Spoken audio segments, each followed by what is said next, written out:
nombre es Alejandro Quintero y hoy les hablaré un poco sobre figuras de infancia.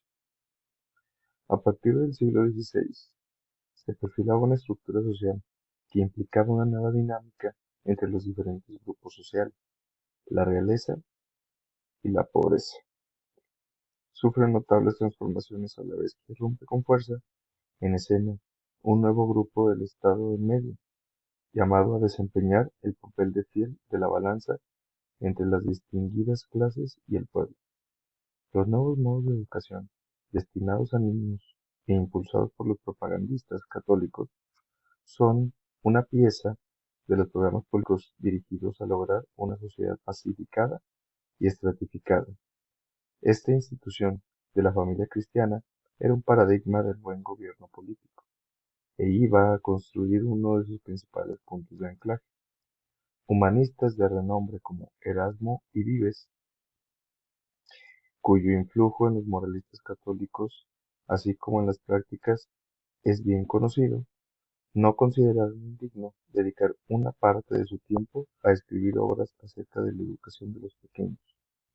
Entre sus innovaciones figura la de plantearse la necesidad de que la buena crianza e instrucción debe comenzar desde la necesidad de la buena crianza e instrucción de los padres, tutores, etc.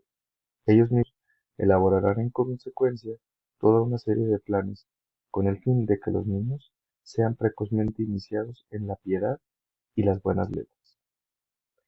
Estos, asimismo, justificarán la importancia que conceden a esta tarea por su vinculación a la instauración de un nuevo orden social.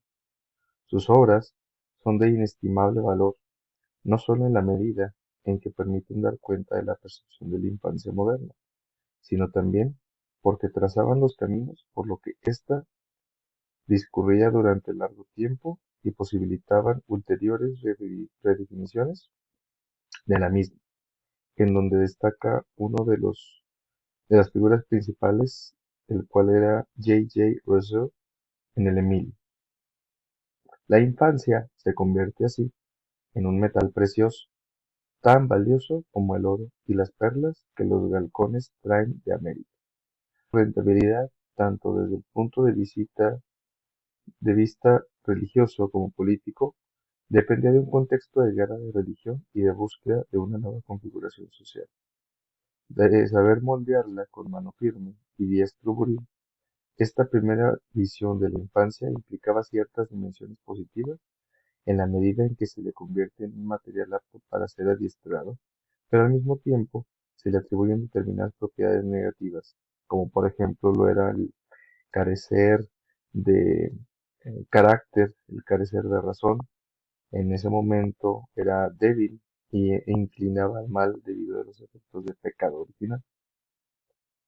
Comenzaba así a gestarse un estatuto de minoría y de separación de los niños respecto a los adultos, que no dejará de acrecentarse hasta nuestros días, es decir, se inicia la constitución de la especificidad infantil.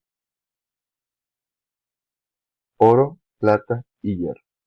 A partir de los comienzos de la Edad Moderna, la infancia quedaba prendida en los hilos de una tupida red. No se trata ahora de proporcionar una relación de todas las modificaciones que tuvieron lugar entonces en relación con, por ejemplo, la educación infantil, sino de ver en primer lugar cómo la definición que de ella elaboraban los humanistas del siglo XVI, sino que era un paradigma, un modelo que tenían que imitar los demás. De hecho, tal como acontece en la actualidad, existieron entonces diferentes infancias cuyas formas de socialización variaron considerablemente.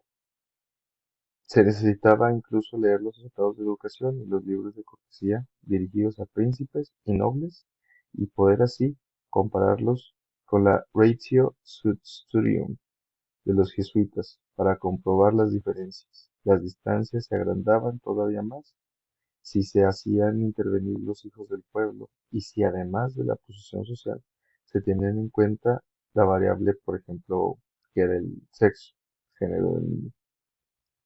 Las nuevas formas de distribución del poder social exigían nuevos específicos de educación de los niños que dejarían de serlo, y esto era válido solo para los hijos de los grupos con recursos, de ser socializados directamente por la comunidad, de aprender el oficio de sus mayores de diversiones.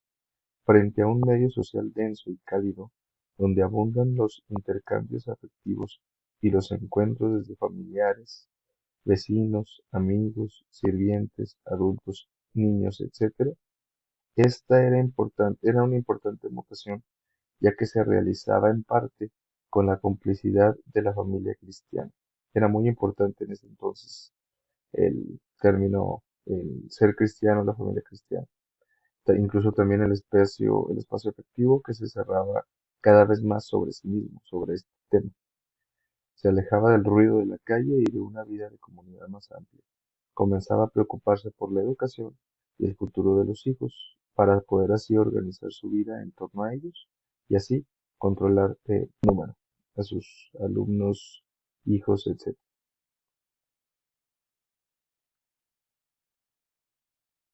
El caballerito.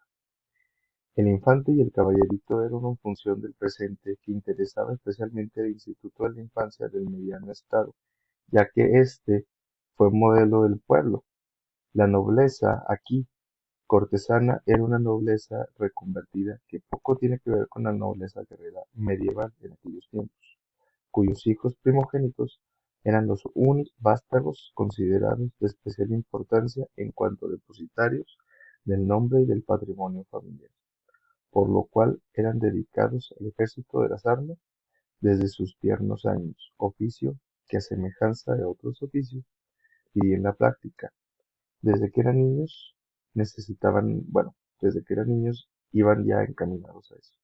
Entonces, como era en las películas, shows, etcétera, desde pequeños los ponían a practicar para llegado el momento, pues estuvieran en batallas, etcétera. Las funciones de la caballería también eran importantes aquí. Los delfines de la aristocracia cortesana les llamaban. Era un grupo social heterogéneo, sometido al poder de los monarcas absolutos, y estos recibían en muchos casos, por el contrario, una educación refinada y amplia de varios preceptores o maestros domésticos que seguían las perspectivas señaladas por los humanistas. Su nueva educación estaba en consonancia con las nuevas funciones sociales que se le asignaban en la nobleza, por lo que resultaba un poco lógico un mayor brillo y esplendor que adquiriera una relevancia especial si el destinatario es el infante o futuro príncipe llamado a gobernar el reino. En este apartado, que es el caballerito, era muy importante que los nobles, se les llamaba en este entonces, que eran los caballeros y tal, tuvieran una muy buena educación, una muy refinada educación, como mencionaba en el libro, para cuando fueran a otro lugar, pues fueran personas cultas y fueran conocidas por eso, no por ser personas como los demás. El colegial. Los hijos de las familias con recursos, es decir, los hijos del mediano estado y de la aristocracia provinciana, se educaban la mayor parte de las veces en colegios de órdenes religiosas, especialmente en colegios de jesuitas. Los jesuitas jugaban un papel predominante respecto a las modernas orientaciones educativas, ya que, como mencioné anteriormente, Rachel Stein, que puede considerarse el primer tratado de pedagogía moderna, será imitada por otras órdenes religiosas. Los jesuitas, entonces, eran además los principales propagandistas de la educación y de la educación nueva, y dirigían la vida de los colegiales mediante una vigilancia amorosa, y en particular las de Erasmo y Vives. Estas eran presentes no solo en el orden que establecen en sus escuelas, sino también en la progresión de las enseñanzas y en los procedimientos que utilizaban para estimular a sus estudiantes, así como en los variados ejercicios y técnicas empleadas para desarrollar sus facultades y así acostumbrarlos a pensar, comprender, razonar, etc., pues no en vano la razón era la facultad más elevada del hombre. Siguiente, bueno, no, sí, falta uno, no sé por qué no está aquí. Pícaro, sí, el pícaro. La reorganización social moderna, la ausencia de lazos familiares adecuados o inadecuados en las clases populares y la fijación en los colegios de una parte de la población infantil era lo que a este método, a este apartado del pícaro, era lo que lo hacía diferenciarse de los demás, al igual que una indexación negativa de los hijos de las clases populares y a su sometimiento a un tipo de socialización específica y empoderada en relación a la recibida por los descendientes de otros grupos sociales.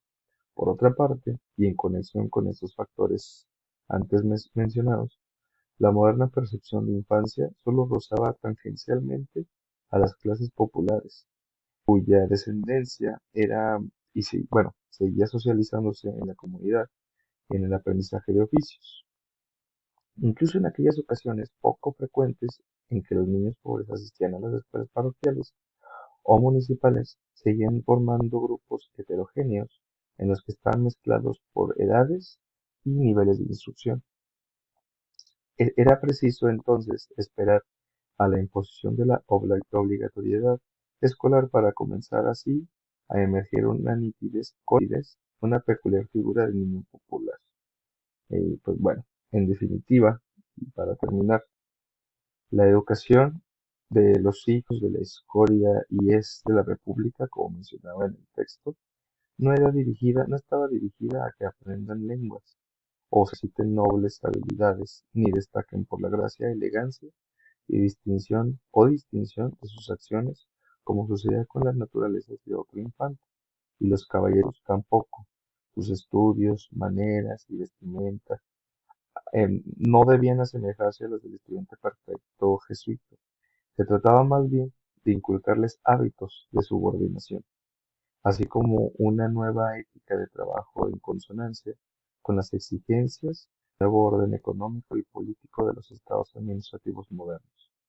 Las naturalezas de hierro destinadas al trabajo manual carecían de un natural gentil y generoso y sus formas de vida estaban ligadas por largo tiempo, como ponen de relieve toda una serie de registros discursivos entre los que destaca, aunque no exentaba la ambigüedad, la novela picaresca y la sociedad de la fealdad, la sociedad y la promiscuidad, el orden y el libertinaje. Eso sería todo. Muchas gracias.